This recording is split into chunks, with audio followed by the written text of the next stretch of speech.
is it possible for us to live in such a way where the worries about the future don't rob us of the joy and possibilities of today? I believe that it is. And if you read the Gospels, you'll notice that Jesus seemed to be really good at living in the moment. God himself is with me. There are angels everywhere. Jesus said, in this world, you will have trouble. But he said, take heart. I have overcome the world. All breaking points begin the moment a person loses hope. There's a reason that the writer of Proverbs says, hope deferred makes the heart sick, but a longing fulfilled is a tree of life. It's all reminiscent of another passage in the New Testament where Paul is talking to the church in Corinth about how spiritual gifts function within the church. It was my small group that drove 300 miles and stood outside in the snow at our funeral. Or it was my small group that was at hospice bringing us stuff when I barely even knew them. God had put us together with people in the same situation was just refreshing, and ever since then now they've been our family. The Bible says that man looks at the outward appearance, but God looks at the heart. What if we had a generation that looked at the heart? Thank you so much for watching Kids Coast at Home with me today. Hey friends, we are so excited to welcome you back to Seacoast as we gather this weekend for in-person services.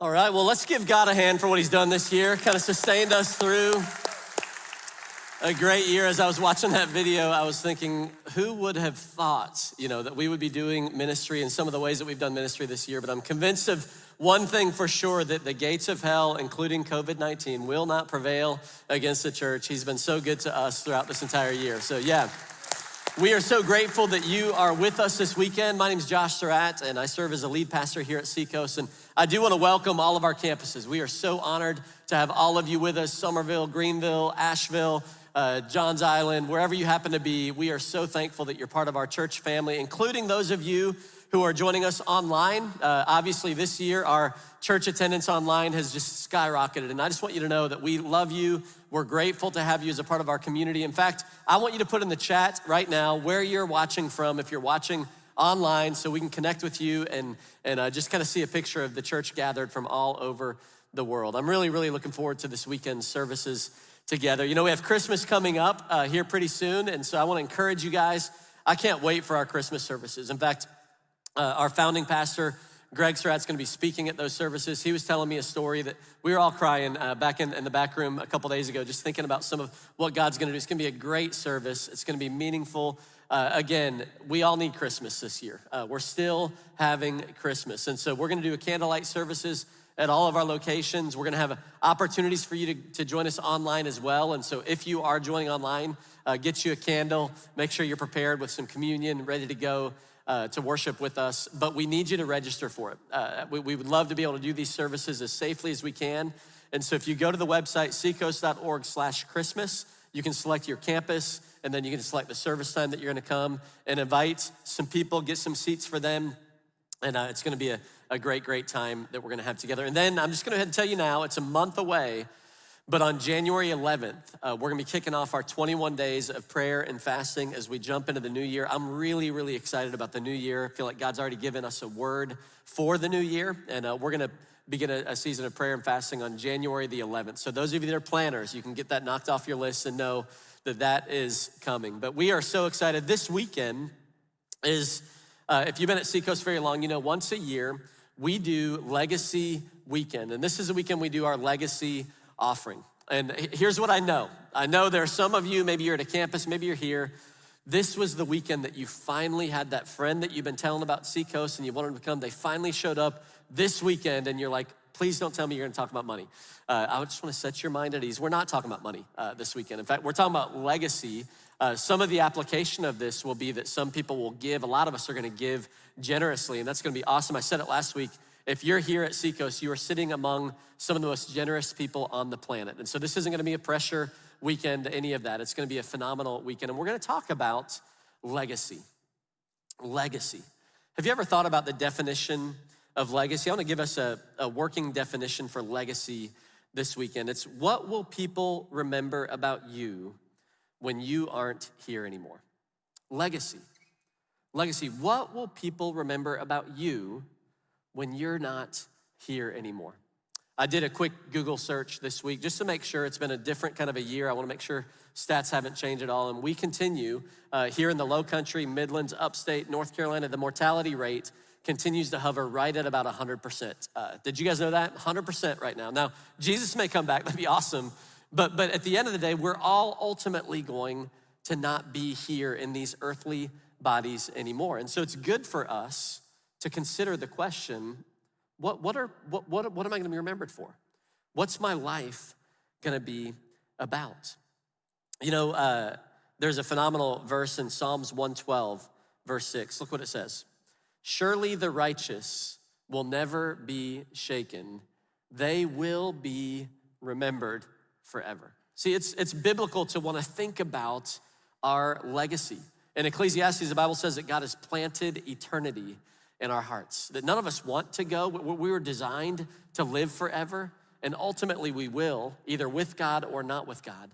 But ultimately, those of us that are righteous, what does that mean? That doesn't mean that you get it right all the time. It means that you've surrendered your life to Christ, will be remembered forever. What will we be remembered for? I've thought a lot about legacy this year, perhaps because I've done more funerals probably this year, memorial services, than I have in a long, long time, just because of the nature of what's gone on this year, but thought a lot about legacy. And I want to show a picture of one guy that we can think about definitely left a legacy. Billy Graham. When I think about Billy Graham, I think, man, this is a man who left a legacy. I want to share a quote of Billy Graham. He died in 2018, and there's no question that he will be remembered forever. Here was this quote. My one purpose in life is to help people find a personal relationship with God, which I believe comes from knowing Christ. That's Billy Graham. That's what he wanted to be remembered for. And if any of you were one of the 215 million people that got to hear about Jesus Christ at one of Billy Graham's rallies, that's in person, then you would know he has left a legacy.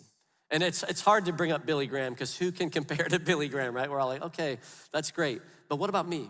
What about you? I was thinking about my friend, Jerry McIntyre. And Jerry is a guy who's been a part of our church for a long, long time. He passed away this summer, died of COVID-19. And I met Jerry probably 14 years ago. He worked at the Citadel downtown. And what he realized, he had a passion for Jesus. He loved bringing people to Seacoast Church and seeing cadets' lives be changed. And he realized that, man, Citadel cadets, especially freshmen, and if some of you have been a knob at the Citadel, you know, you don't want to be on campus at the Citadel any more than you have to be. And so they also didn't have a vehicle. So Jerry would begin to drive cadets to Seacoast weekend after weekend. I would talk to him, and there were some weekends he'd introduce me to 7 different Citadel cadets, and dozens of them ended up getting baptized. In fact, I have a picture of Jerry I want to show you. This is Jerry to his right is Jason. Jason got baptized on his very first weekend at Seacoast, gave his life to Christ. And this was when the two of them were baptizing the 2 cadets that were next to him. And there are so many people that are gonna get to heaven one day, and they're gonna see Jerry and they're gonna thank you. Because in my mind, part of Jerry's legacy, when I talked about him at his funeral, is, man, he loved to bring people in to his faith. So what about you? What kind of legacy will you leave behind? You know, we're in the Christmas season, and I was thinking about the Christmas story a lot. I've been reading through it a good bit, and I was struck by some characters in the Christmas story who no doubt left a legacy. In fact, you could argue all of them did, right? Because we're still talking about them 2,000 years later. But there were some characters, we know them as the Magi or the wise men, that when you look at their life, you realize, man, these people had no business being a part of the Christmas story. They lived a long, long ways away from Bethlehem where Jesus was born. Yet because they were paying attention, because they were paying attention to what God was doing on planet Earth at the time, that they end up being wrapped up into this Christmas story. And so what I want us to do is look at 3 things that we can learn about becoming legacy people, becoming the kind of people that are known forever for the right things through studying the life of the wise men. And if you're taking notes, the first thing that we do if we want to be a people of legacy is we have to see something. We have to see something. Have you ever decided that you were gonna buy a certain car, you decided you wanted a certain car, and then like from that moment on, it seemed like you only saw that car on the highway? It's like everywhere you looked, there it is, there it is. See, legacy people, they learn how to lock in and see something. Let's look at their story. Matthew chapter 2, verses 1 and 2. It says, Jesus was born in Bethlehem in Judea during the reign of King Herod. About that time, some wise men from eastern lands arrived in Jerusalem, asking, "Where is the newborn King of the Jews? We saw his star as it rose, and we have come to worship him." We saw his star as it rose. Something shifted in the atmosphere, something shifted in the galaxy, and a star began to rise above Bethlehem. And a long ways away, hundreds if not thousands of miles away, these three wise men saw it. They noticed that something had changed. They noticed that God was at work. And here was my question when I read that. Why didn't anybody else see it? You know, just because it's happening doesn't mean that we're necessarily gonna see it, does it? See, they were looking and they saw. And so often we go through our life and maybe it's because we're distracted. I was thinking about that. Why didn't anybody else see the star? Were they updating their reels on Instagram and they just missed out? I don't know what their issues were back then, but there's a lot to distract us from seeing what God is up to in our time. And it's very easy to go through our life and to not be paying attention to what God is doing. And Jesus knew that it was easy to get distracted. Look at John chapter 4 and verse 35. He says, I tell you, he's talking to his disciples, I tell you, open your eyes and look at the fields. They're ripe for harvest. He says, open your eyes, don't miss it. Don't get so consumed with what you're doing that you miss out on what God is up to. And what I wanna do for a couple of minutes today as we talk about legacy is I wanna help you see some things that I'm seeing. I've been praying a lot and spent some time, sat down this week and just wrote out, when I think about our legacy, see, we're all gonna leave a family legacy or an individual legacy, but together, those of us that are gathered today across all of our campuses and online, we are a part of a community of believers called Seacoast. What's our legacy gonna be? You know, what about when 2 or 3 or 4 generations down the road talk about Seacoast Church? What are they gonna say? What are this group of righteous people gonna be remembered for? I jotted down some notes for you. I wanna share and hopefully help you see where we're going. Before we get into where we're going though, I wrote down this verse, Psalm 65:11. I think this describes the year that we've had as we looked at that video, as we opened the message. It says, you crown the year with a bountiful harvest. Even the hard pathways overflow with abundance. Isn't that true of this year? Even the hard pathways, even the fact that we didn't have any idea as we started this year that we would have to relearn how to do church in an entirely different way, that we would be outside of our buildings for 6 months. Even those hard pathways have been filled with abundance. God has been faithful in so many different ways. So what's our legacy gonna be? When I think about our Seacoast campuses, Seacoast Church, here's what I wrote down. I hope this is what's said about us. They left life-giving local churches all across their region where people found a relationship with God instead of religion. Could you guys get on board with a legacy like that? Come on, that we would leave that kind of a legacy. That we left life-giving churches. Yeah, let's give it up for God. That's what we're doing. It's what God has called us to do. Where people find a relationship with God, not a religion where you kind of have to look really good on the outside, but nobody really pays attention to the inside. You know, I'm convinced as much today as I ever have been in my life that the local church is the hope of the world. This pandemic has shown that. In fact, I read a stat just this week. A study came out in November. Gallup, who does a lot of surveying and studies, they came out with a survey on mental health in America. And you would not be surprised to hear that in every category except one, every category, people reported back that their mental health has declined. On average in our nation, people reported a 7 to 9% decrease in mental health as they kind of used all of their metrics and how they do it. There was one category of people who reported an increase in their mental health. This is crazy. This isn't a religious study. It's people who attend church weekly. That's the only category of people that had an increase in mental health. You can look that up in Gallup's survey. That people who attend church weekly. Now, attending church weekly doesn't mean that you're necessarily a Christ follower. It doesn't mean that you're saved. But what it does do is put you in an environment where you're hearing the hope of the good news of the gospel. And here's what's a little sobering, and I don't say this to condemn any of you, but those who reported they attend seldom or infrequently saw a 13% decline in their mental health. There's a lot to look into and study about that, but I'm telling you, people who are committed, who are committed to a life-giving church have grown this year. They've grown in the area of mental health, and we need more life-giving churches. You know, we're gonna continue to move forward. You know, for 32 years, we've had vision for the future, and as I think about the future, I get so excited about our Seacoast campuses and planting new campuses. One thing I'll mention in this is this year, as we consider coming together and giving a legacy offering, this year, we're committed to move forward to begin the process in Somerville.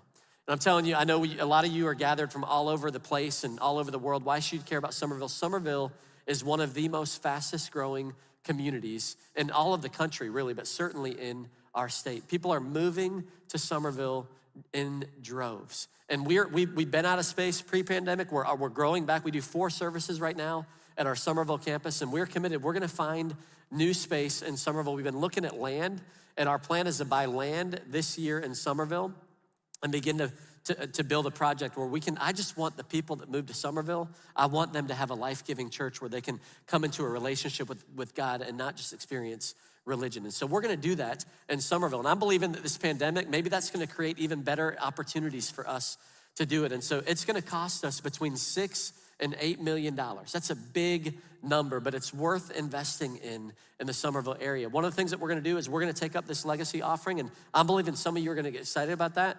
We're also gonna sell some office spaces that we have. We're hoping to be able to seed the first $1.5 million in getting land just by selling some property, but we are going to have continue to grow a life-giving church in Somerville this year, and I'm excited about that. But let's keep talking about our legacy.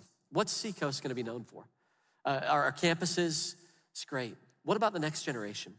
What about the next generation? Here's what I wrote down about the next generation. Seacoast was a church that set up the next generation while the pull of the world tried to set them back. We will develop thousands of next generation Christian leaders and place them all around the world to reach people for Jesus. We shaped a generation that shaped a world. That's what they're gonna say about Seacoast with the next generation. Let me just tell you, this is very rare in church world. Usually what happens is a pastor plants a church or founds a church, and then the church grows up and gets old with the pastor, and eventually it begins a process of decline. And that's just kind of normal. That's what happens in a lot of different places. And what God has been doing at Seacoast is just amazing, in that he has allowed us to become a multi-generational church. I don't wanna be a next generation church. I don't wanna be a previous generation church. I wanna be a church where generations of people gather together, encourage each other like we see in the book of Titus and we see in the New Testament, where we're learning and growing with each other. You know, last weekend we had a baby dedication at all of our campuses at Seacoast, and it was so exciting to do. I love it when new life is formed, and it was just amazing. But you know what I get excited about? Is seeing those babies come through Kids Coast and be taught about Jesus at an age-appropriate level, and then to come through Custom. A lot of those babies, I'm believing, are gonna get saved either in teachings here at Seacoast or at a Custom summer camp.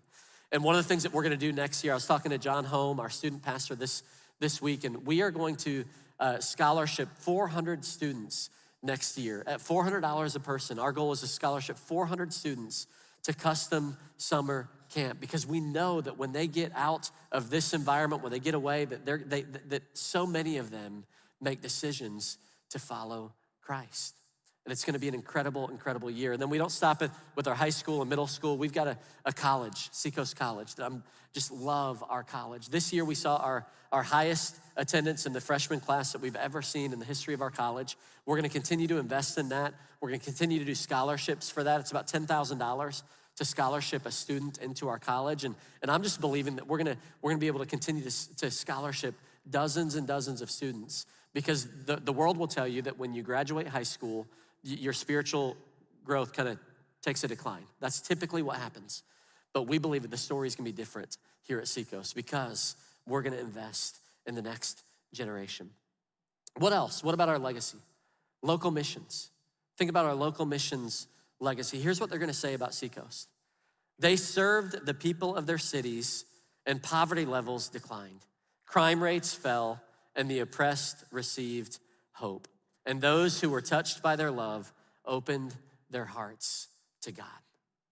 That's what's gonna be said about what we did and the impact that we made in our communities. And I love that last sentence, because we don't just want to feed the poor and or feed the hungry and provide clothing. That's all great. We should do that anyways. But our goal isn't just to make the social change. Our goal is that they will open up their hearts to God and they will see and experience the gospel as a result of what we do. And I'm not gonna get into all the stories, but man, we have just been blown away by the way you guys have loved our communities this year. Hundreds of thousands of meals served and patients served at the medical clinic, and it's just incredible. But we're gonna continue to move forward. One of my favorite things about local outreach, especially with our Dream Center, is our mentoring programs. We have mentoring programs. Right now, we've got about 70 students that are being mentored by Seacoasters. And that doesn't mean you're teaching them how to do math or English. We kind of let the teachers do that because they're great at that. What we want you to do is just invest in their life.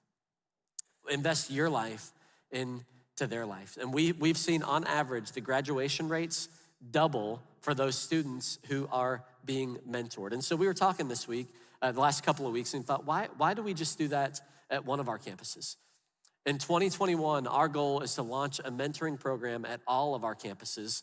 And I'm super, super excited about that, to impact the next generation and the communities there. And it's gonna be amazing. It's gonna cost us about $20,000. That's all right. God is gonna be faithful. We're gonna do it, and it's going to be incredible. We're gonna leave a legacy with local missions, but also national missions. Here's what I want them to say about Seacoast with national missions. And by the way, this is all of us. We get to be part of this together. They invested in new churches and existing churches by providing support, guidance, and resources to pastors. And those life-giving local churches, in turn, reached the world. See, I love what God is doing at Seacoast Church, but I'm so honored and thankful that we get to be a part of something that is so much bigger than just us. In fact, this year to date, through the ARC, which is the Association of Related Churches that you guys helped us launch 20 years ago, we have planted 912 life-giving churches all across America. Is that not awesome?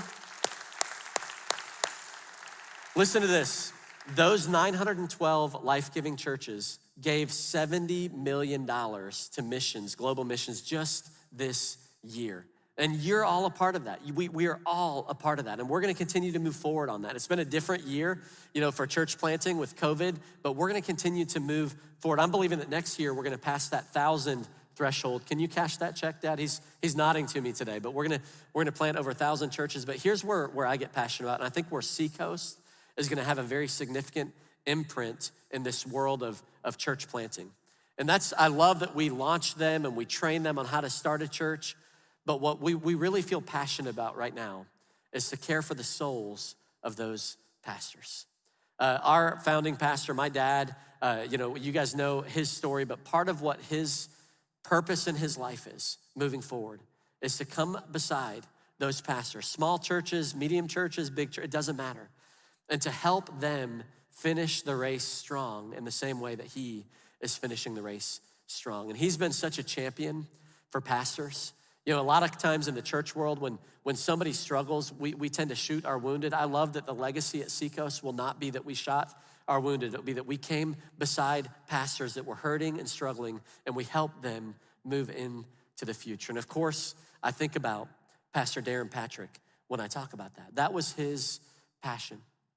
You guys, if you've been a part of Seacoast very long. You've heard Darren's teaching, and I love and miss my friend, and he was such a phenomenal teacher of God's word.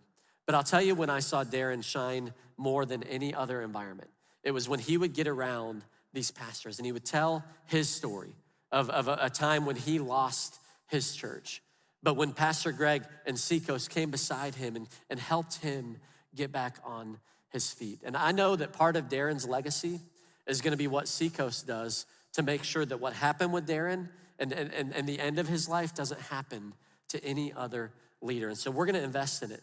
And it's gonna be exciting. It's gonna cost us something. Dad laid out a goal of helping 100 pastors and their wives this year in a retreat environment where we take them and we care for their souls and we pour into them. It's gonna cost about $3,500 per couple to do that. You can do the math. That's $350,000 that it would cost to bring 100 pastors and dig deep into caring for their souls. I believe God's gonna tell an incredible story through what we do through it. And some of you are gonna go, man, I'm excited about that. I could do a pastor. Some of you are like, man, I couldn't do that much, but you could help be a part of making a difference in churches all around the country.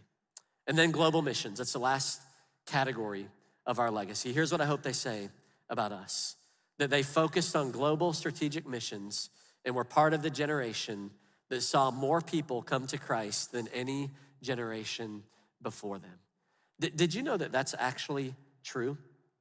That in the last 30 years, from the year 1982 to about right now, that we have seen more people give their life to Christ around the world than in the 2,000 years prior to that since Jesus' death. That is insane. Is that not awesome? And we get to be a part of it. God allowed us to be alive, to be a part of the church at such a time as this. Let's not miss the star. Let's not miss what God is doing. If we're gonna be a people that leave a legacy, we've got to open up our eyes. We've got to see something. We've got to pay attention to what God is up to. That's our first step. And I just want to encourage you, whatever that looks like. It's not just about what we're doing here at Seacoast. I think about our own families. Are we so distracted that we're missing the opportunities? We're missing the intentionality to leave a legacy in our homes. But the second thing that we do, so number one, legacy people, they see something. Second thing they do is they sacrifice something. Legacy people sacrifice something. They choose to do less for themselves so that they can do more for others. Look at Matthew 2, verses 10 through 11, going back to the story of the wise men. It says, when they saw the star, they were filled with joy. They entered the house and saw the child with his mother, Mary, and they bowed down and worshiped him. Then they opened their treasure chests and gave him gifts of gold, frankincense, and myrrh.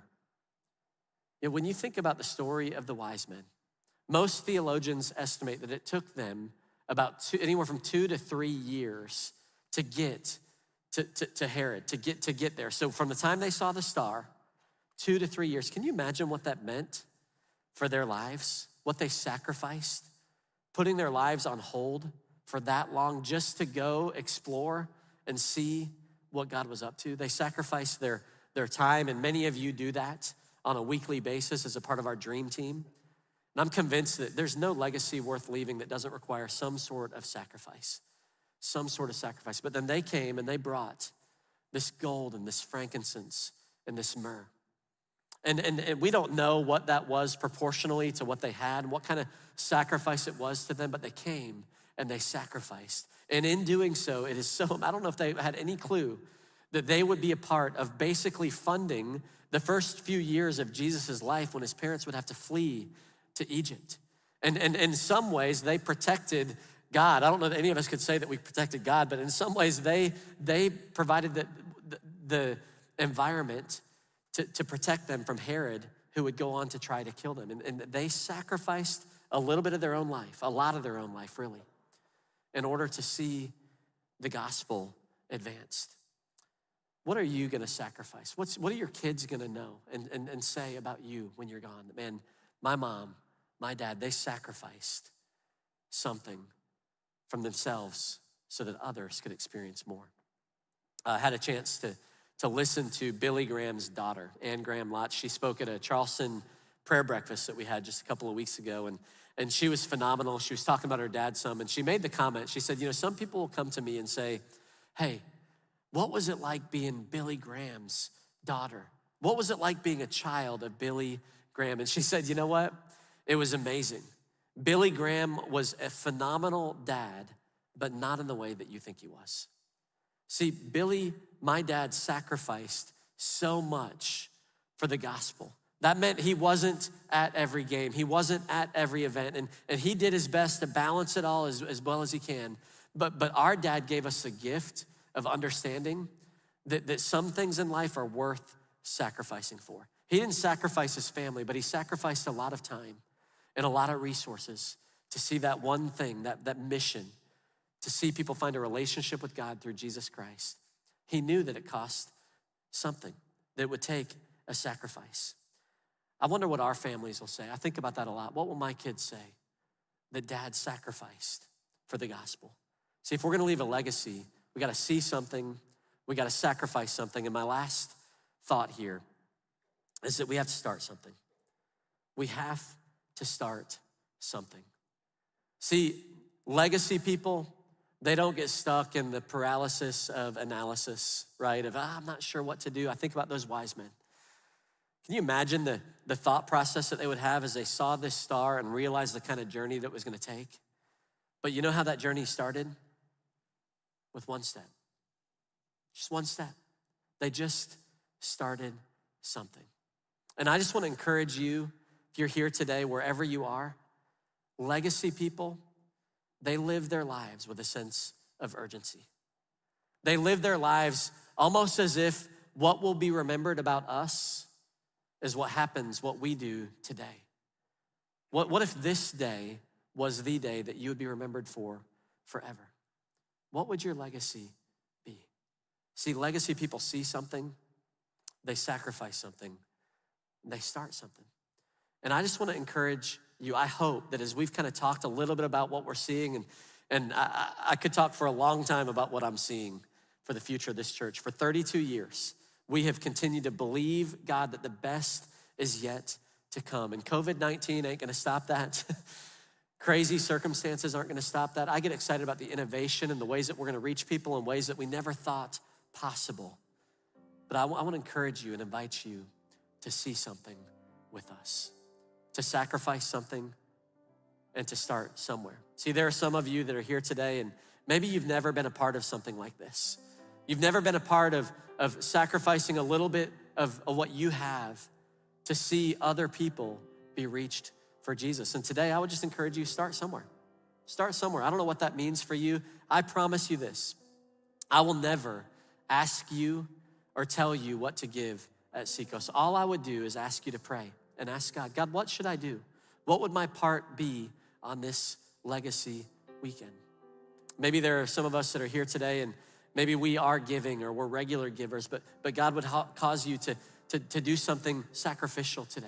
So you know what, I wanna do something significant to be a part of what God is doing. And if that's not giving towards this, I just wanna encourage you to do it somewhere. Do it, make a sacrifice for other people. And once you do, and you realize what it feels like to be a part of seeing your fruit grow on lots of other people's trees, if you will. That's how Billy Hornsby, one of my mentors, would say it. I get to see my fruit grow on other people's trees. When I invest in giving towards legacy, I get to see churches blossom all around the country.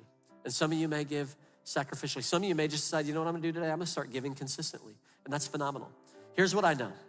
I'm not a sales guy. I'm not very good at that, but I am a pastor. And I believe that the best days are ahead for our church. And I unashamedly would ask you to consider being a part of that with us. We've already had our goal, so there's a lot. I mean, obviously, I laid out a vision that probably would cost anywhere from $20 to $30 million today. So that's a lot. Here's what's great, is we just lay out the vision, you guys get to determine the pace. You guys get to determine, we're not in a hurry. We're not trying to outrush God. We're gonna go at the pace that he calls us to go.